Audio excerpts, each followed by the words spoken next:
हाँ जी बेटा, एट दैट पॉइंट बेटा where Y is equal to C, वो पॉइंट जहाँ पे income is equal to consumption के हमारा इक्वल होता है, it is called the break even point, macro economics break even point at that point where Y is equal to C और saving is equal to zero, it is called the break even point.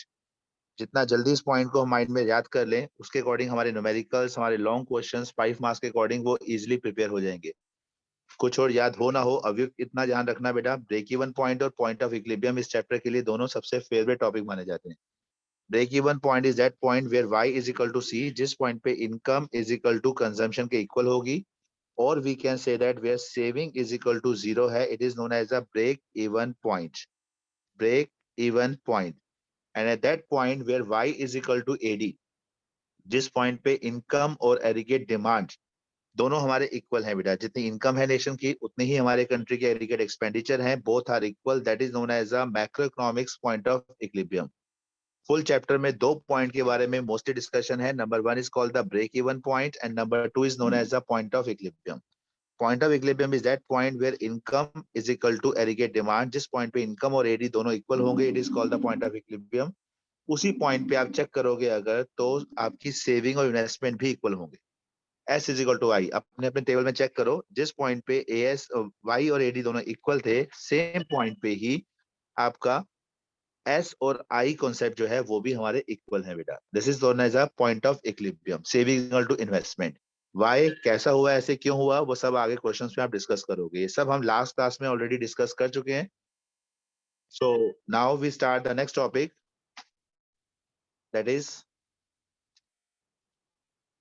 Explanation of this table.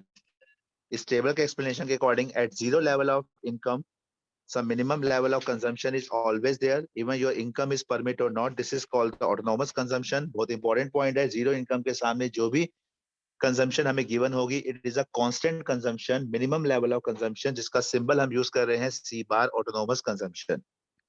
Important point related to aggregate demand, we use the two sector economy model. अगर हम two sector economy model को use कर रहे हैं, तो AD का formula जो हम यूज करेंगे, it is known as C plus I. Aggregate demand is equal to C plus I. C stands for consumption, I stands for investment, and investment is known as the autonomous investment की form में हम describe करेंगे बेटा। Positive consumption even when income is zero, बहुत selected point है, that means consumption never be zero, simple is that one, consumption never be zero, consumption never be negative, some minimum level of consumption is always there, even your income is permit or not, this is our past savings, ये हमारे पास savings होंगी, and so on। So this is known as a at zero level of income, consumption minimum level of consumption is always there. This is also called the autonomous consumption, जिसका symbol आप use करते हैं C बार। एक एक line को बार बार repeat किया गया है, सिर्फ ओनली नॉलेज के लिए, ढंग से क्लियर होती है। There is a direct relationship between income and consumption, ये भी हमें नॉलेज है ये। Income increases, consumption also increases, income decrease, consumption always decrease, direct relationship between income and consumption। I think so यहाँ तक हो गया था हमारे कोर्स में, लास्ट क्लास में। So now we start the next topic। एक लाइन और लिख लो, there is a direct relationship between income and aggregate demand. There is a direct relationship between income and aggregate demand. If Y increase, AD is also increase, symbol बनाते जाओ, लिखते जाओ बार बार, पहले भी लिख चुके हो तो भी कोई प्रॉब्लम नहीं है। Y increase, AD is also increase, Y decrease, AD is also decrease. Now this is the next numerical. I think so last class में न्यूमेरिकल तो नहीं किया था हमने। लिखो इस क्वेश्चन No, को, लिखो बेटा, if autonomous consumption is, note down, जिसको आंसर पता हो वो चैट में सब सेंड करते जाए बेटा। If autonomous consumption is rupees 100 crore, if autonomous consumption is rupees 100 crore, then what is the value of national income? Then what is the value of national income and saving? Then what is the value of national income and saving? या national income कोई NNPFC नहीं है बेटा, या national income एक simple sober word है, that is called the Y. So if autonomous consumption is, हमारी autonomous consumption हमें already given दी हुई है 100 crore, that means autonomous consumption means क्या होता है बेटा, it is called the C bar। C bar आपको already given है क्वेश्चन में, it is called the rupees 100 crore बेटा। C bar और तो इस केस में हमारी नेशनल इनकम की वैल्यू क्या होगी बेटा? What is the value of national income? That means Y की वैल्यू क्या होगी? अभी एक ही स्टूडेंट ने मुझे आंसर चैट में सेंड किया बेटा। लवन्या राइट आंसर, कृष तलवार right answer, Gunpreet wrong answer, कोमल राइट आंसर। कोमल दोनों के आंसर लिखो। साहिल मुझे पता नहीं चला आपने किसका आंसर लिखा है बेटा ये। कोमल राइट आंसर, सिंपल क्वेश्चन है बेटा। दिया right answer. Lavanya wrong answer बेटा। नेशनल इनकम तो सही निकाल दी बेटा, बट सेविंग कैसे आपने लिख दी बेटा? कंजम्पशन 100 करोड़ थी बेटा। Yes right answer.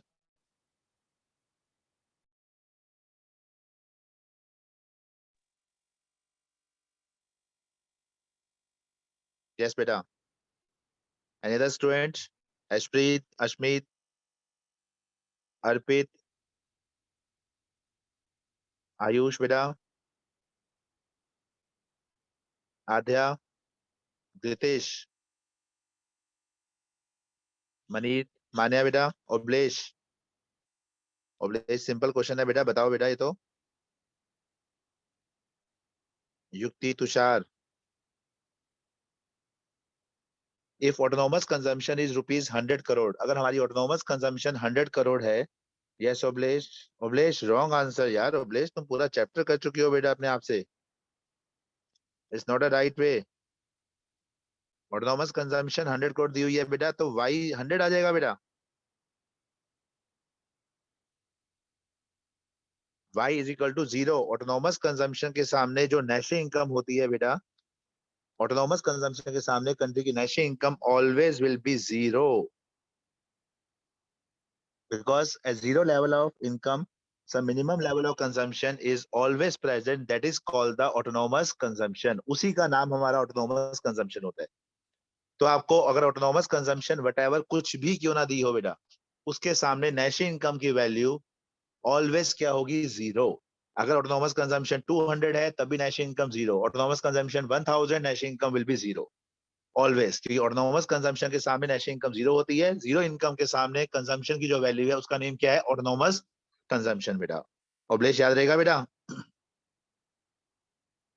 Yes yes sir. ओबलेश, इस बात का ध्यान रखो बेटा, ये सबसे बेसिक क्वेश्चन था बेटा चैप्टर का, क्लास का नॉर्मल क्वेश्चन बेटा। ऑटोनोमस कंजम्पशन, इसी के बेस पे बड़े बड़े न्यूमेरिकल्स बनेंगे बेटा सामने। ऑटोनोमस कंजम्पशन 100 करोड़ है तो obviously national income will be क्या आ गई हमारी? 0 आ गई। तो सेविंग की वैल्यू क्या होगी इस केस में? सेविंग का फॉर्मूला क्या होता है बेटा? y is equal to C plus S. y is equal to C plus S. तो अगर हमारी हमारी y वैसे 0 एस आ तो दिया चुकी हुआ है, बेटा। s क्या होगा? माइनस में बेटा। कंजम्पशन 100 हो गई, तो सेविंग विल भी क्या होगी बेटा? सेविंग की वैल्यू क्या होगी? -100 की। उसी कंजम्पशन, उसी सेविंग को तो आप कंजम्पशन में यूज कर रहे थे। सेविंग -100 करोड़ का मतलब ये हुआ, सेविंग जो है बेटा वो 100 करोड़ से फॉल हो गई। वो कहाँ चली गई? कंजम्पशन के पार्ट पे चली गई थी, बिकॉज इनकम लेवल तो 0 था। इनकम तो घर पे आ नहीं रही है बेटा, उसी पास सेविंग को आप यूज कर रहे हो बेटा। तो सर एक दैट इज बात द पूछ रही थी, आंसर यहाँ पर तो फिजिकली। यही बोल रहे हैं ना कि नेशनल इनकम भी निकालनी है। हाँ, नेशनल इनकम भी निकालनी है। नेशनल इनकम का मतलब यहाँ पे एनएनपीएफसी नहीं है मेरे भाई, यहाँ नेशनल इनकम का मतलब वाई है। Income is Y. अच्छा। ठीक है तुषार, इसका फॉर्मूला हम यूज ओके कर रहे सर। हैं, Y is equal to C plus S, जो हमने पहले लिखा था बेटा। तुषार क्लियर? Yes sir. हाँ जी बेटा। सो एग्जाम के अकॉर्डिंग याद रखना, शॉर्ट आंसर किसी क्वेश्चन का छोटा सा पार्ट ये क्वेश्चन एग्जाम में हमें दिया हो जाए। If autonomous consumption is 100 crore और what is the value national income, question में टिपिकल जान के बना के दे दिया, बट नेशनल इनकम की वैल्यू क्या है? नेशनल इनकम हमारी ऑलवेज 0 होगी, बिकॉज ऑटोनोमस कंजम्पशन के सामने नेशनल इनकम ऑलवेज 0 होती है। अगर हम अपना पिछला टेबल चेक करें तो उस टेबल के अकॉर्डिंग भी, see this one, this table point of view बेटा, ऑटोनोमस कंजम्पशन हमारी 40 करोड़ थी, उसके सामने नेशनल इनकम की वैल्यू कितनी थी बेटा? 0। और सेविंग कितनी थी हमारी? -40। दैट मीन 0 लेवल पे कंजम्पशन और सेविंग वैसे दोनों इक्वल हैं, बट सेविंग इज नेगेटिव है और कंजम्पशन इज पॉजिटिव है, तभी हमारी नेशनल इनकम क्या थी? हमारी 0 थी बेटा इस केस में। तो टेबल के अकॉर्डिंग इसको प्रेजेंट करना हमें आना चाहिए बेटा। गुनप्रीत क्लियर हो गया बेटा? सबको क्लियर है? चाहत, रितेश,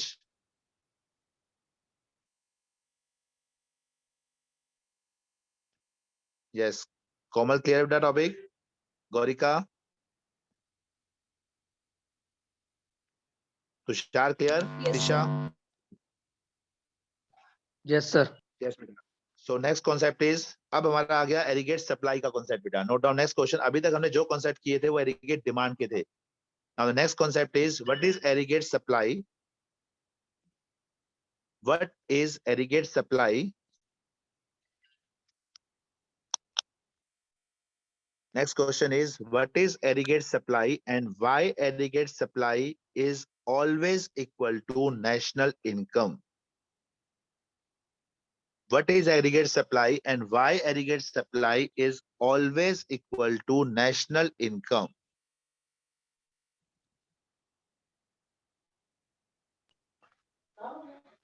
जैसे आपने क्वेश्चन किया था, what is Why? aggregate demand? Why aggregate supply is always equal to national income? आधे आपको पिछला क्वेश्चन समझ आ गया था? आधे तमीजा? Yes, sir. Yes बेटा। What is aggregate supply? Why aggregate supply is always equal to national income? Aggregate supply का meaning क्या होता है बेटा? Just like aggregate demand means क्या था? Total demand of a nation which all the sector of the economy are planning to buy, it is called the aggregate demand. तो aggregate supply का meaning क्या है बेटा? एरिगेट सप्लाई किसके point of view के according होगी? From producer point of view, seller point of view, firm point of view. तो aggregate supply means all the producers are willing to sell. जब all producer economy में किसी product को बेचने के लिए तैयार हैं एट डिफरेंट पॉसिबल प्राइस के according, it is called the aggregate supply. अभी लिखना नहीं है, सिर्फ ओनली समझना है। Aggregate supply refers to the money value of final goods and service. Money value of final goods and service which all the producers, final goods and services that all the producers are willing to sell. जहां सारे producer किसी सामान को बेचने के लिए तैयार हैं, it is called the aggregate supply. उसे हम क्या बोलते हैं? aggregate supply. Now question is that one बेटा, why aggregate supply is always equal to national income? Aggregate supply always Y के इक्वल होती है बेटा, ऐसा क्यों? कोई स्टूडेंट रीजन बताएगा? Why aggregate supply is always equal to national income? हमें प्रूव करना है AS is always equal to Y. Why this? Question mark.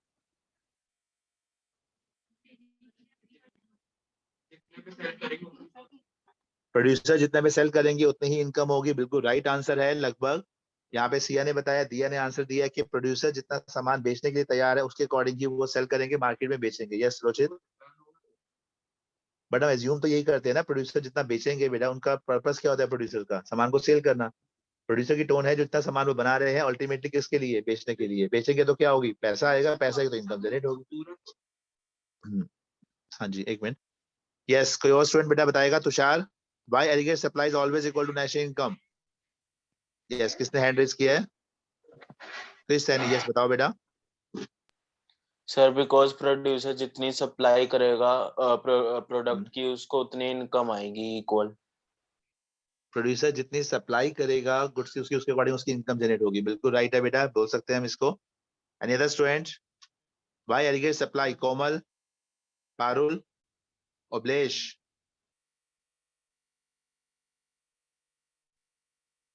Any other student बेटा? अशप्रीत, अश्मीत बेटा, चाहत? Why aggregate supply is always equal to national income? अभी तक आपने सबने जिसने आंसर बताए हैं बेटा, लगभग आंसर सबका एक्यूरेट था, बट ये हमारी जनरल नॉलेज के अकॉर्डिंग, जो हमें नॉलेज थी ऑलरेडी, उसके अकॉर्डिंग हमारा कॉन्सेप्ट था। कोमल अगर अनम्यूट होके बताओ तो और अच्छा रहेगा, टॉपिक वाइज सबको समझ आएगी, आपकी लैंग्वेज के बारे में पता चलेगा बेटा। आंसर सही है वैसे बेटा। सो एग्रीगेट सप्लाई मींस सप्लायर्स के थ्रू जितनी भी सप्लाई की जा रही है। एग्रीगेट सप्लाई का मतलब होता है ऑल द सप्लायर्स के थ्रू जो That means we can say production की that when गई है there is उसको excess, मार्केट में। sir, we can say that Tushar when there क्या? is excess capacity. Sir, we can say that when there Tushar is voice excess नहीं आई, ढंग से capacity. बोलो। Yes Sir, we can say that when there is excess capacity in economy and it meets at the point of when it is equal to AS at equilibrium level of income. बेटा मैं And AD the equal to AS and equilibrium के तो हम पहुंचे ही नहीं तुषार। तुषार आप बहुत थोड़ा सा आगे जा रहे हो टॉपिक में बेटा। एडी इक्वल टू एएस तो बेटा वो बात की बात है। अभी हम एक सिंपल क्वेश्चन पूछ रहे हैं बेटा, why aggregate supply is always equal to national income? अभी तक सबने जो आंसर बताया था बेटा, सप्लायर की सप्लाई की जाती है बाय द प्रोड्यूसर के थ्रू, एंड वी एज्यूम करते हैं हम ये कि प्रोड्यूसर जितना भी गुड्स को प्रोड्यूस कर रहा है वो अल्टीमेटली बेचने के लिए प्रोड्यूस करेगा। और वो अगर इकोनॉमी में प्रोडक्शन कर रहा है, उसको सेल करेगा, तो उससे क्या जनरेट होगी? नेशनल इनकम, कंट्री की इनकम जनरेट होगी, इनकम बनेगी। ये एक नॉर्मल आंसर है कि हमें नहीं भी पता, मुझे नहीं भी याद, तो इतना तो आंसर लिख के आएंगे, कुछ तो मार्क्स मिल ही जाए बेटा। But from board point of view इसका आंसर क्या है बेटा, और एक्यूरेट आंसर क्या है? अब ये देखो बेटा, Y aggregate supply is always equal to national income. बेटा एरिगेट सप्लाई में हम जितने भी फैक्टर्स ऑफ प्रोडक्शन यूज करते हैं, गुड्स को प्रोड्यूस करने के लिए, आउटपुट में कन्वर्ट करने के लिए, we required factors of production, we required factor services. बेटा सिया केयरफुली ढंग से सुनो बेटा, एग्रीगेट सप्लाई गुड्स को प्रोड्यूस करने के लिए हमें फैक्टर्स ऑफ प्रोडक्शन की रिक्वायरमेंट होती है। Factor production total there are 4 factor production है। Number 1 is called the land, number 2 is called the labour, number 2 is called the labour, number 3 is known as a capital, and number 4 is known as a entrepreneurship. बेटा land, labour, capital, entrepreneurship, बेटा 4 factor services हैं। इन सब के बिना production हो ही नहीं सकती। 4 factor services goods को प्रोड्यूस करने के लिए। अब main thing is that one, land को उसके बदले में क्या दिया जाता है? रेंट। लैंड को उसके बदले में क्या मिलता है रिटर्न में? रेंट। फैक्टर पेमेंट क्या मिलती है? रेंट। रेंट उसकी क्या है भाई? इनकम। आ गया भाई। कोई लेबर के रूप में इसमें काम कर रहा है, उसके बदले क्या मिलेगा? वेजेस और सैलरी, वो उसकी क्या है? इनकम।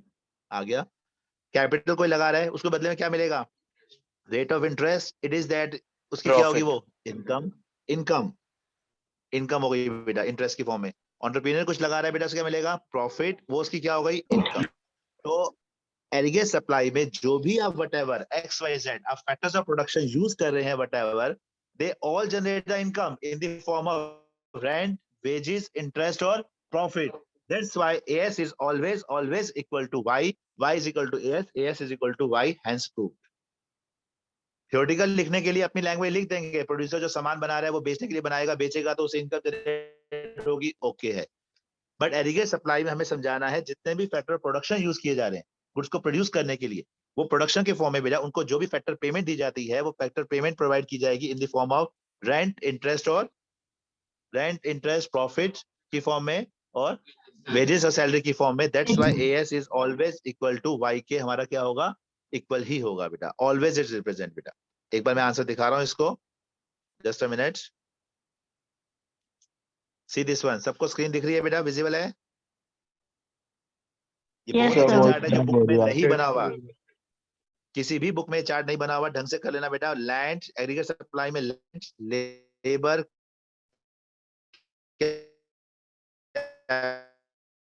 एंटरप्रेन्योरशिप, लैंड को उसकी क्या है बेटा? हमारी इनकम। कैपिटल कोई लगा रहा है, उसे क्या मिलेगा? Rate of interest, it is called there income. Entrepreneur को क्या मिलता है? Profit, that is called there income बेटा। तो एग्रीगेट सप्लाई में जितने भी आप फैक्टर प्रोडक्शन यूज कर रहे हैं, they all generate the income, that's why AS is always equal to national income है। पूरी थ्योरी की फॉर्म में इसी चार्ट के अकॉर्डिंग हमने नीचे एक्सप्लेन किए, चार्ट बनाया है, फिर इसका एक्सप्लेनेशन नीचे है बेटा, नोट डाउन कर लो साथ साथ। अब मैं आंसर बोल रहा हूँ बेटा सबको, क्योंकि मुझे इस चैप्टर के नोट सबके साथ साथ ही चाहिए बेटा। नोट डाउन करो, और किसी को कोई भी टॉपिक हो, डिस्कशन करना हो, पूछना हो, साथ साथ डिस्कशन करें प्लीज। साथ साथ जो भी डाउट है साथ साथ क्लियर करते जाओ बेटा। Aggregate supply, what aggregate supply means क्या है? aggregate supply means AS refers to the money value of, note down करते जाओ, aggregate supply refers to the money value of final goods and services,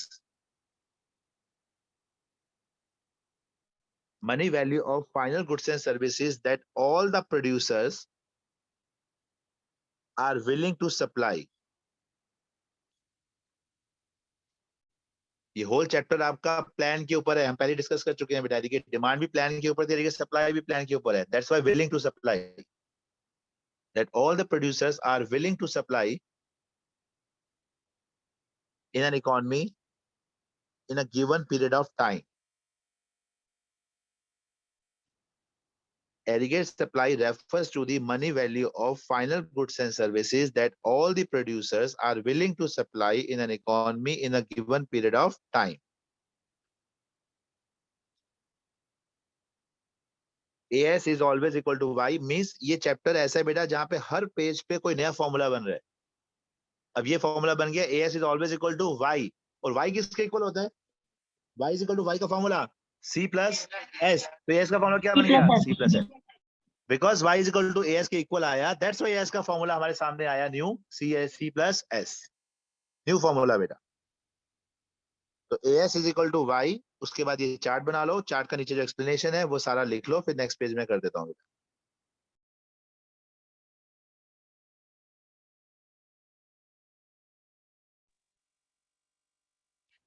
When aggregate supply is expressed in physical term,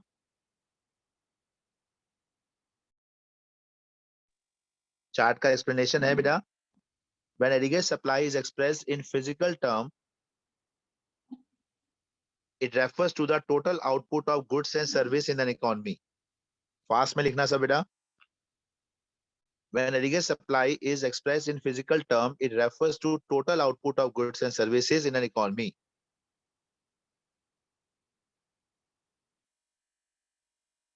The value of total output is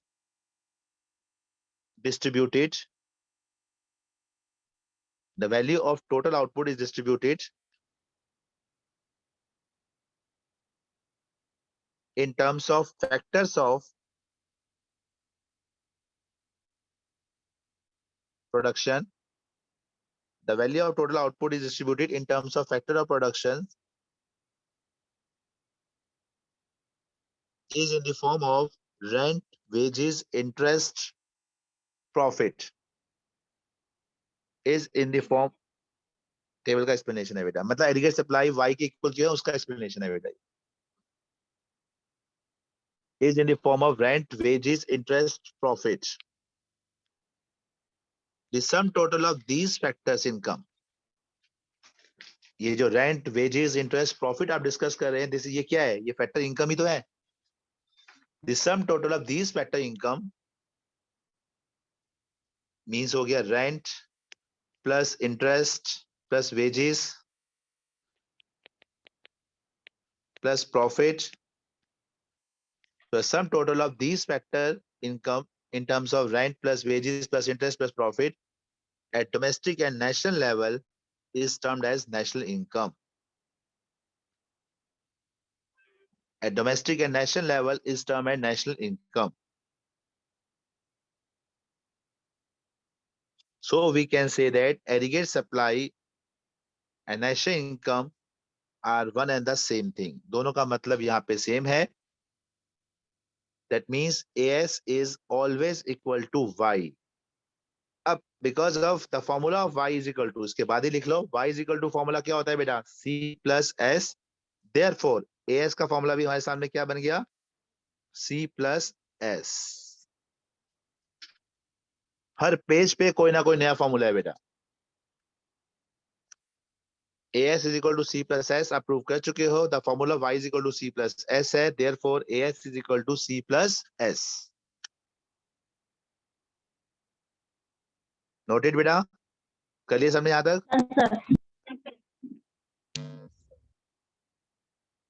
Aditya Tanuja आप भी बना रहे हो notes बेटा साथ साथ?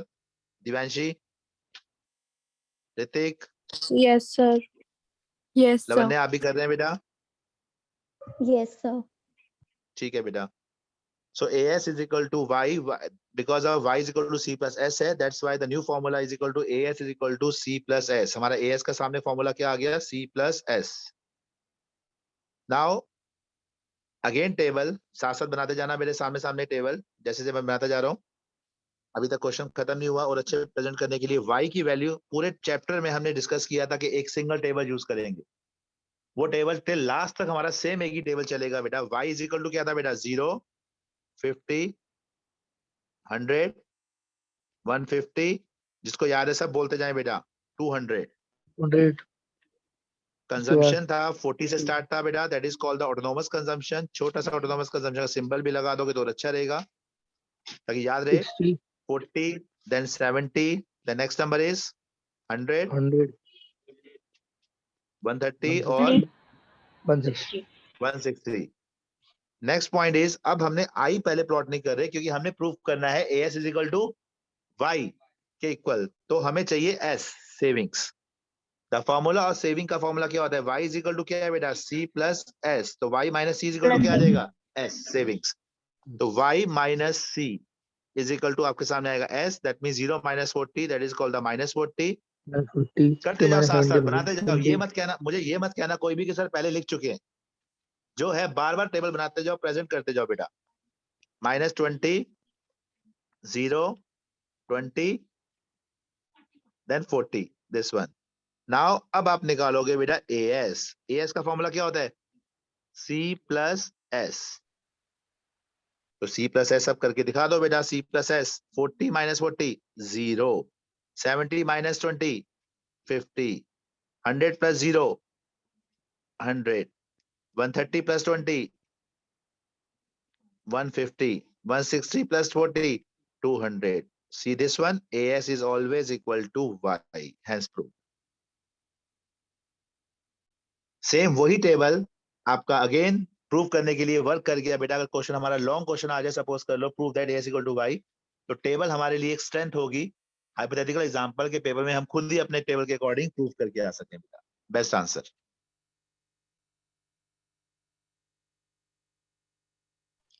सर ये आ सकता है प्रूव करने के लिए? कुछ भी आ जाएगा बेटा चैप्टर में। इस चैप्टर में बेटा बहुत ऐसे फेवरेट क्वेश्चन है बेटा जो 5 मार्क्स के तैयार हैं क्रिश, जो अपने आप में बोल रहे हैं सर मैं आऊंगा बोर्ड में, पूरे तैयार हैं क्वेश्चन। बट ये छोटे छोटे बेस चल रहे हैं उस बड़े क्वेश्चन की प्रिपरेशन के लिए बेटा।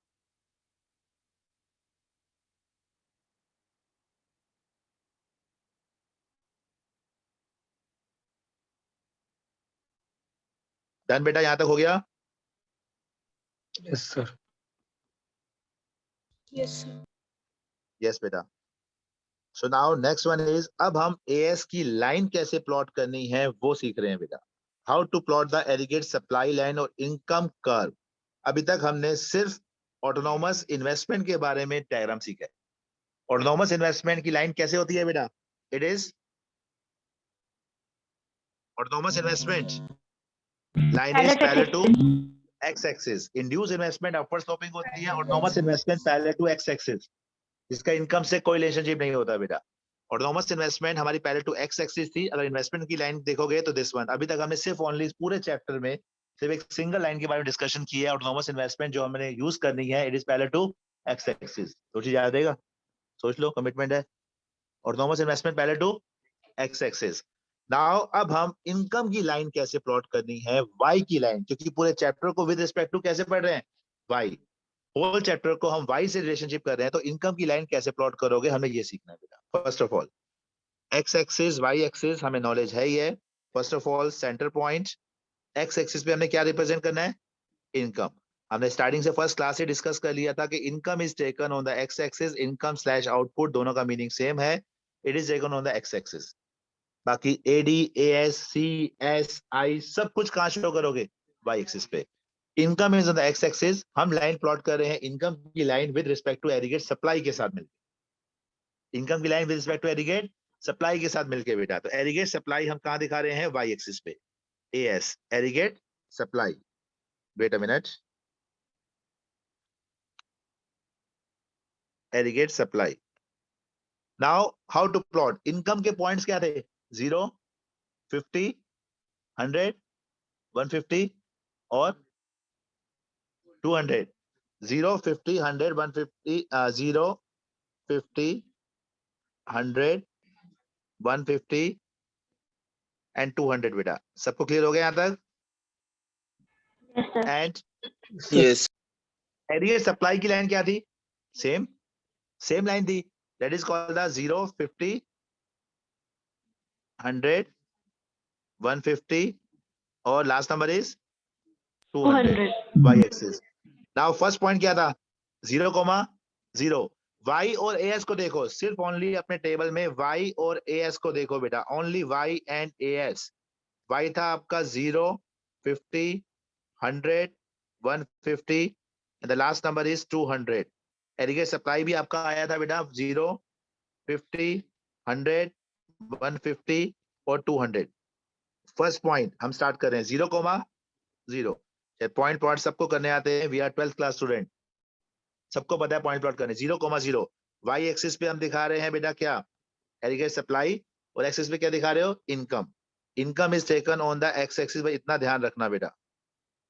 Then 50,50, then next point 100,100, then 150,150, then 200,200। तो लाइन कैसे बन रही है?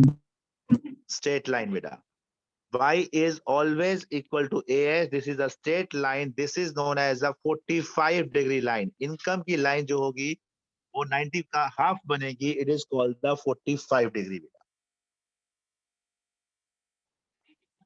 बिल्कुल लिखो सर, हर छोटी वैल्यू के मार्क्स कटेंगे इसमें तो बेटा. Y is all question. Next question यही है बेटा. Y is equal to 45 degree. Y national income curve is always equal to 45 degree. This is our next question बेटा जो बनेगा. हाँ बिल्कुल शो करना है sir. Y is always equal to 45 degree line बेटा. या नेशनल इनकम की लाइन जो हमारी रिप्रेजेंट हो रही है, it is a 45 degree line बेटा. डन, यहां तक सबने कर लिया? Yes sir. साथ साथ डायग्राम बनाते जाना बेटा, साइड बाय साइड. जो भी पूछना हो साथ साथ पूछते जाना बेटा, टॉपिक बाय टॉपिक. सो अगर हम बिना नंबरिंग के डायग्राम बनाए इसमें, प्लीज जो डायग्राम ढूंढना हो ना वो ग्रुप में सेंड करते जाएगा, जो बनाऊं तो उस time on the spot.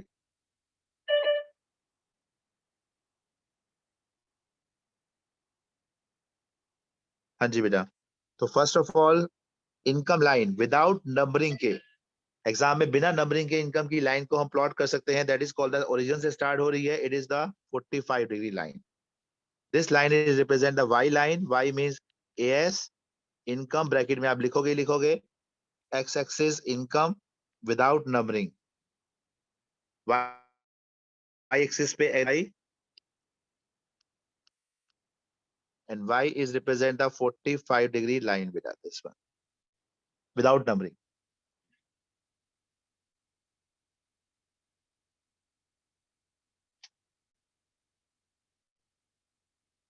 x axis y axis तभी कहते हैं बेटा, y को y एक्सिस लिखते हैं बेटा, y एक्सिस.